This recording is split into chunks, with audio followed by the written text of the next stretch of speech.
پاکستان کے سب سے بڑے شوگر ڈیڈی جہانگیر ترین کو برطانیہ فرار کروانے کے بعد آج وزیر اعظم پاکستان عمران خان چینی مافیا کے خلاف باقاعدہ طور پہ قانونی کارروائی کا حکم دے رہے ہیں، مقدمات قائم کرنے کا اعلان کرنے کے لیے جا رہے ہیں۔ مگر عمران خان صاحب کے لیے جہاں پہ بہت زیادہ لوگوں نے تعریفیں کی، پریز کیا کہ انہوں نے اتنا بڑا انیشیٹو لیا، ان کے لیے سب سے بڑا امتحان یہ تھا کہ وہ چینی مافیا کے سب سے بڑے پلیئر جہانگیر ترین صاحب، جن کا سب سے بڑا شیئر ہے، آیا وہ ان کے خلاف کارروائی کرتے ہیں یا نہیں کرتے۔ یہ سب سے بڑا ان کا چیلنج تھا۔ وہ جہانگیر ترین جس نے پی ٹی آئی کے اوپر سب سے بڑی انویسٹمنٹ کی، عمران خان کو پرائم منسٹر بنانے میں، پی ٹی آئی کو اقتدار کے ایوانوں میں پہنچانے کے لیے ان کی ایک بہت بڑی کنٹریبیوشن تھی۔ بٹ آئی تھنک یہ لگ رہا ہے کہ اصل چور کو، مبینہ چور کو، اصل کلپریٹ کو بھگانے کے بعد، جہانگیر ترین کو اور اس کے بیٹے کو برطانیہ بھگانے کے بعد یہ کارروائی کی جا رہی ہے، جو کہ ایک آئی واش لگ رہا ہے۔ مگر دوسری امپورٹنٹ بات یہ ہے کہ کیا عمران خان صاحب عثمان بزدار کے خلاف، اسد عمر کے خلاف، عبدالرزاق داؤد کے خلاف کارروائی کریں گے، جن کے بارے میں کمیشن یہ کہتا ہے کہ وہ سیٹسفائی نہیں کر سکے اپنے جواب کے ذریعے کہ سبسڈی کس بنیاد پہ عثمان بزدار نے دی اور کب دی، اور بزدار بھول گیا کہ کس ڈیٹ کو دی تھی، اور اسد عمر صاحب اسٹیبلش نہیں کر پائے کہ چینی ایکسپورٹ کرنے کی وجہ سے چینی کی قیمت میں اضافہ ہوا یا یہ صرف مافیا کی منوپلی تھی۔ تو کیا ان منسٹرز کے خلاف، چیف منسٹر کے خلاف کارروائی ہوگی؟ اور اگر نہیں ہوگی اور یہ کابینہ میں رہیں گے تو آئی تھنک کہ اس چینی مافیا کی کمیشن کی رپورٹ کا کوئی فائدہ نہیں ہے۔ اور دوسرا ایک اہم نقطہ یہ بھی ہے کہ اس چینی مافیا کی رپورٹ کو تیاری کے دوران سے لے کے اب تک چینی کی قیمت 90 روپے تک پہنچ گئی، یعنی بجائے اس کے کہ لوگوں کو یہ خوف آتا کہ ان کے خلاف کارروائی ہو رہی ہے، چینی مزید مہنگی ہوگی، اور صرف چینی مہنگی نہیں ہوئی، آٹے بحران کے اوپر بھی آج حالت یہ ہے پنجاب کے اندر کہ 20 کلو کا آٹا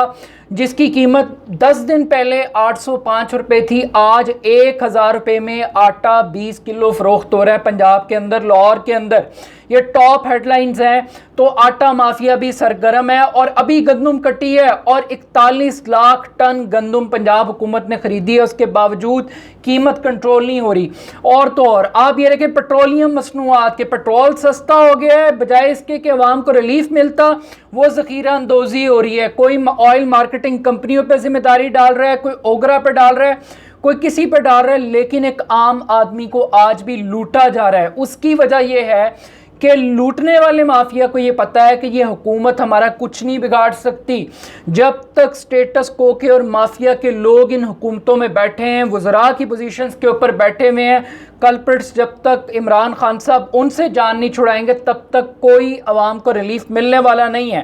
اب اس سے بڑھ کے ایک اور عام بات یہ ہے کہ ریگولیٹرز کو ذمہ داری عائد کی تھی کمیشن نے، تو وہ ریگولیٹر جو کین کمشنر سے لے کے اوپر تک آتے ہیں، ان کو کون روکے گا، کون ریسٹرکٹ کرے گا؟ اور اس سے بڑھ کر بات یہ ہے کہ 1985 کے آڈٹ کا حکم دے دیا چینی مافیا کے حوالے سے عمران خان صاحب نے، بٹ جو ابھی ریسنٹ آڈٹ ہوا ہے، اگر اس کے اوپر اتنی کنفیوز پالیسی ہے عمران خان صاحب کی، اور صرف لوگوں کو دکھانے کے لیے مقدمات بنانے ہیں لوگوں کو مفرور کرنے کے بعد، تو ان مقدمات کا کوئی پریکٹیکل بینیفٹ کو فائدہ ایک عام آدمی کو نہیں ہے۔ لیکن ایک عام آدمی کو یہ ضرور یاد رکھنا چاہیے، جو باٹم لائن ہے اس پوری شوگر مافیا کی رپورٹ کی، کہ سب سے پہلے سستا گنا خرید کے کسان کو لوٹا، مہنگی چینی بیچ کے عوام کو لوٹا، سبسڈی لے کے قومی خزانے کو لوٹا، چینی ایکسپورٹ کر کے قومی خزانے کو لوٹا، اور جنہوں نے چینی ایکسپورٹ کرنے کی اجازت دی، جنہوں نے بلیک مارکیٹنگ کی اجازت دی، جنہوں نے ریگولیٹ کرنا تھا، وہ ملے ہوئے تھے۔ دو کھاتے تھے، ایک سرکار کے لیے تھا اور ایک سیٹ کے لیے تھا۔ کاسٹ آف پروڈکشن اس کو چھپایا گیا، اس کو منور کیا گیا، اور چینی کمیشن کی رپورٹ نے یہ تک بتایا کہ 1 روپیہ چینی کی قیمت بڑھنے سے جو منافع ہے وہ تقریباً 5 ارب 20 کروڑ روپے سے زائد کی رقم 1 روپیہ چینی پہ بڑھنے پہ یہ چینی مافیا کماتا ہے۔ تو آئی تھنک کہ عمران خان صاحب کا ایک اچھا انیشیٹو تھا اس شوگر مافیا کی رپورٹ کے حوالے سے۔ اب حکومت یہ کہتی ہے کہ یہ رپورٹ شاہد خاقان عباسی اور ان کی حکومت کے خلاف چارج شیٹ ہے، جبکہ شاہد خاقان عباسی صاحب کہتے ہیں کہ یہ عمران خان، جہانگیر ترین، ان کی جو کچن کیبنٹ ہے، اسد عمر، عثمان بزدار، ان کے خلاف یہ ایک چارج شیٹ ہے۔ تو ایک بلیم گیم ہے، لیکن حکومت کی رسپانسبلٹی زیادہ ہے۔ اگر تو عمران خان صاحب اپنی کچن کیبنٹ کے خلاف کارروائی کریں گے پی ایم ایل این کے خلاف کارروائی کرنے سے پہلے، تو ایک عام آدمی ان کی بات کے اوپر یقین کرے گا، اس کو حوصلہ اور تسلی ملے گی۔ لیکن جو شوگر ڈیڈی کو بھگانے کے بعد اس کام کو کرنے کا کوئی جواز اور کوئی لاجک اور کوئی تک نہیں بنتی۔ اور ایک چیز مشترک ہے، آپ دیکھیں اس پورے شوگر مافیا کے اندر کہ شریف خاندان وہ مفرور ہوا تو وہ لندن بھاگ گیا، زرداری وغیرہ نے لوٹ مار کی تو انہوں نے اپنے مورچے وہاں پہ بنائے۔ اب یہاں پر تحریک انصاف کے اندر بھی جو سٹیٹس کو کے لوگ ہیں وہ بھی مفرور ہو کے لندن بھاگے ہیں۔ تو آئی تھنک جہانگیر ترین صاحب کو تھوڑا سا جینٹل مین